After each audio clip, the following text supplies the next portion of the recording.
Hello everyone and welcome to another video. Now this is the Dell 7VR8J, better known as the GTX 670. It was only about a year ago that we looked at the MSI Power Edition of the card, but a lot has changed since then.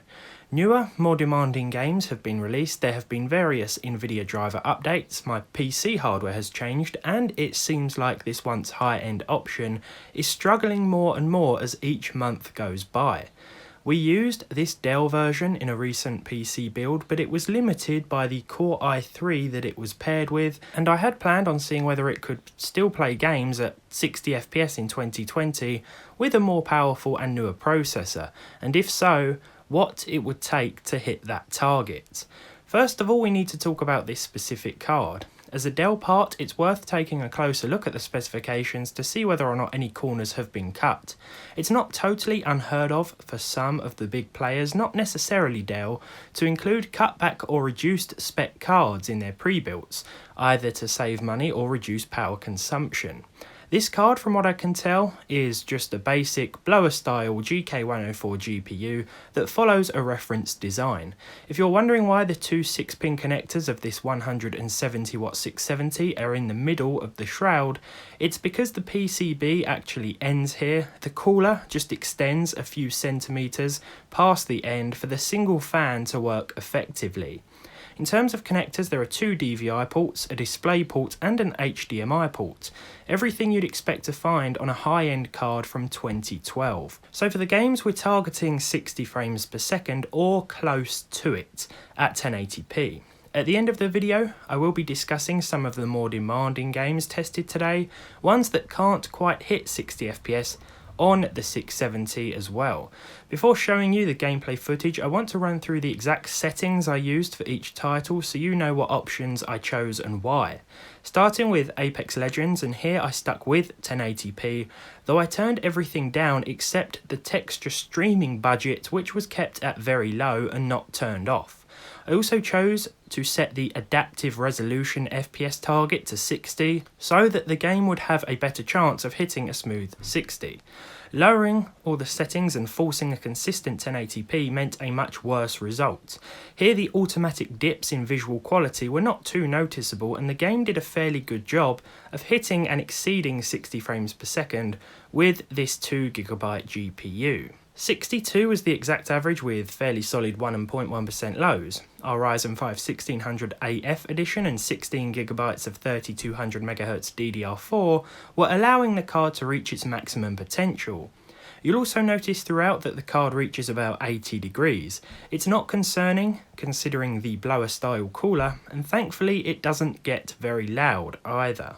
Up next is COD Modern Warfare Warzone. If you want to play at 60 FPS here, then you'll need to make some pretty big graphical sacrifices. 720p low is the way to go. You could keep the native res at 1080p and then adjust the render scale, but it's easier just to turn the resolution down to begin with, as doing so will give you the same visual presentation and performance. The footage you see is from a practice match, but the figures, as always, are taken from a few online games and then combined. It's not very pretty, I'll admit, and personally I'd rather play at proper 1080p with about 40 frames per second instead, but for as close to 60 as possible, this is what you'll need to do in Call of Duty. Next up, we're taking it back a few years with the original Crysis. It's always a perfect candidate for aging high-end GPUs because you never know just how well it will perform. You could say the same for any game really, but the unpredictable nature of Crysis means it's always quite surprising when it either runs really well or absolutely horrifically. Luckily, the 670 makes light work of this soon-to-be remastered classic, though the aforementioned re-release might change that later in the year. I chose the high preset as opposed to ultra because I feel that there's not really much of a worthwhile visual difference, not at least in exchange for the performance sacrifice, but the game still does look very good. You shouldn't really see too many drops below 60 either, except the Ascension level, which will cause frame drops on even a 2080. Anti-aliasing was also turned off in this test. For Fallout 4, I used the high preset as well without changing any other options. Despite the 60 FPS average, I did notice a few drops here and there, especially in and around Sanctuary. Problems also occurred at Diamond City, to be expected, though the average frame rate remained fairly firm. If you wanted to iron out some of the dips, then switching to medium or low would be better, and honestly the game doesn't look much worse for it. I left the cap in place so the game couldn't exceed 60 frames per second because removing it can certainly cause issues. It's naturally capped at 60 anyway, so there are no other settings you need to mess around with. It's well worth a play, even today if you haven't done so before, because it's a great game and it isn't too demanding. When we tested Fortnite the other day with this card and the i3, there were some serious frame rate problems. Here with the Ryzen 5 though, we were able to set everything to medium. Fortnite is definitely more demanding than it looks, but still performs quite well on older hardware as long as the settings aren't turned up too high. Now I've always been open about not liking this game very much, it's not my sort of thing, but today for some reason I had an absolute blast. Maybe it's because I was doing quite well for a change. Back to the performance, and Fortnite in combination with the GTX 670 should give you a pretty reasonable experience. There were some noticeable dips as reflected by the 0.1% low, but this was mainly apparent at the start of the game. Now your best bet for Grand Theft Auto 5 is to stick with the normal texture detail to keep things under that VRAM barrier.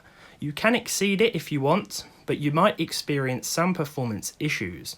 You'll pretty much have free reign over the other settings, as most of them won't have as much of an impact as the texture option, but these are the ones I went with. And in return I almost saw 100 FPS on average. It's not a particularly difficult game to run, providing you don't max out all the sliders and anti-aliasing options, and even today it still looks pretty good. My benchmark tactic consisted of causing carnage all over the map and recording the frame rate whilst I did it, but then I realised that GTA 5 has a built-in benchmark tool, and that is where the average and percentile figures came from. The 670 was only a couple of years old when GTA 5 came to PC, so it's no surprise that it runs well. Running through an early level in Mafia 2 Definitive Edition meant about 70 FPS with the GTX 670 at medium. High settings are also a possibility, though for at least 60 and reduced stutter, my chosen settings here seem to be the better bet.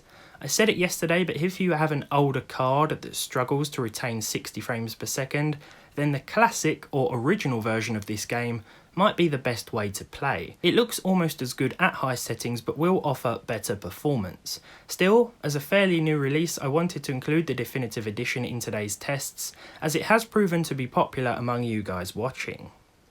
In PUBG, I chose to go with low, but not before setting everything to medium. Medium will still give you a great experience, but low meant a near solid 60 FPS average. I played a few online games and combined the average from each of those as well as the percentile figures.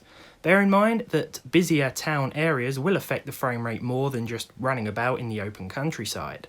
It's nice to see that the 670 can still handle 1080p gaming though, and we don't have to drop the resolution in too many instances.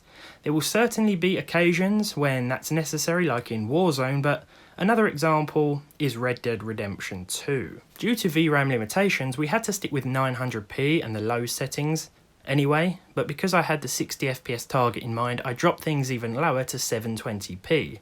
There are a wide range of options to play around with here, so the game can be tweaked to look a little better, I'm sure, and if you wanted to, you could remove the imposed VRAM barrier, which prevents you from turning the settings up past a certain point. It's not recommended, but it's certainly possible. Even at 720p, 60 FPS isn't possible a lot of the time with this card. Sometimes that figure will be reachable outside of towns and settlements, but without turning the resolution scale down even more and turning the environment into about 7 pixels, you'll have to be fine with about 50, but that's no big deal. Not to me anyway. Personally, I play at 900p with this card because you'll still see around 40 to 45 FPS, but the game will look a little better, and we'll discuss that at the end of this video. Just like Red Dead, Rust has a lot of graphical options to play around with. I found that setting the graphics level to 2 and then tweaking a few of the other options guaranteed us at least 60 FPS. Graphical settings aside, the performance will also depend on where you are and what you're doing. Here I was out in the open with little going on around me, which is going to prove favourable for this ageing beast. I think that you are certainly in for a very good experience here though at 1080p, which isn't what I thought would be the case when going into this title with the 670 in the system. Finally, let's end our tests with The Outer Worlds.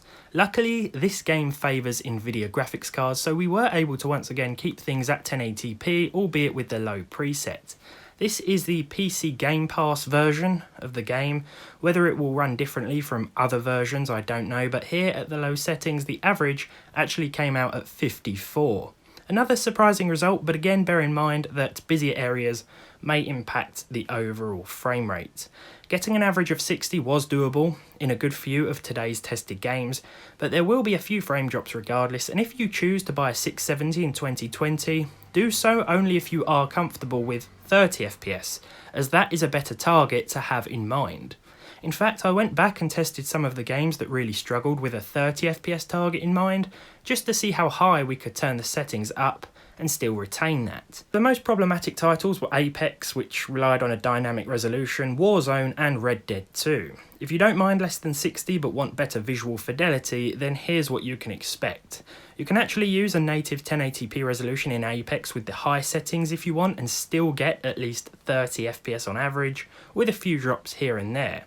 Warzone can also be played at 1080p with the low settings, with between 40 and 50 frames per second most of the time, and Red Dead Redemption 2 can be played, as we briefly touched on earlier, at 900p instead of 720p for at least 30 frames per second. Though again, without disabling the VRAM limiter in your documents, you probably won't be able to play at 1080p right away from the options menu. But there we are. Thank you very much for watching. This has been a look back at the Dell GTX 670 in 2020. If you enjoyed this video, leave a like on it down below. If you didn't, leave a dislike on it. Subscribe to the channel if you haven't done so already. Let me know if you're still rocking a 670 in your system in the comments below, and hopefully I'll see you all in the next one.